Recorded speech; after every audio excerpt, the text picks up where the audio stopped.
Eweche magumo moko wayudo kanyo ni spika mano mar od bura mamalo Moses Masika Wetangula sani to koro kwayo jod bura mar mondo mi otem oridi chikego mago mabende tayo kata rito oganda e apaya ka bende jogo kata oganda matiyo kod Apeyni bende okwa mar mondo mi otem obeda kicha isechego magitiyo kod apaya ne oloso ikinde mano timo bende kanyono ma ni masira mar apaya ne otimore kama ji 15 ne owito ngimagi kane ojiwo NTSA mar mondo mi odne dereva mane okelo masira makama.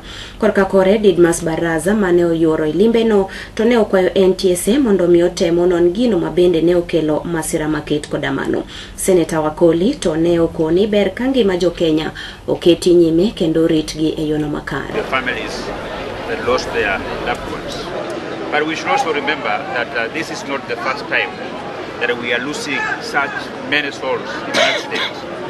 Webuye Hospital, where we are today, is at the center of 3 well-known hotspots. We have one here at Kaburengu, where every year that road claims the lives of very many Kenyans. We have another one in Pilipili on the bridge of Kamkuwa, and this one.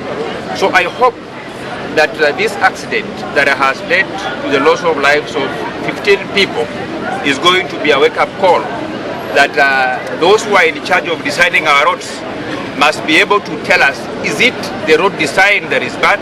And we must be told what action they are going to take place to ensure that we avoid such accidents in the future. And lastly, and most importantly, every accident like this one gives us an opportunity to reflect and draw lessons. We have all seen that this Webuye Hospital is very important, not just to the people of Bungoma alone, because of its strategic location along the highway, and we must ensure that this hospital has a CT scan and has got MRI services. As you are all aware, the doctors cannot begin treatment until they understand fully the extent and to which the injury before they begin treatment. So we are happy that the governor has informed us that in our own county, the CT scan machine and MRI machines are arriving in the next 2 weeks. That is going to save many lives. I think. Kando na haya malori kama ile ambalo nilimaliza ndugu yetu, kuna matrakta ambazo hupita hapa kila siku, ambazo miwa haijawekwa sawasawa, na unakumbuka ndugu yangu gavana, ndugu yako alifariki kwa sababu ya trakta kama hizi. Naomba tunaponyoshea serikali mkono kudhibiti matrela, lazima wale watu wa matrakta pia tupambane na wao.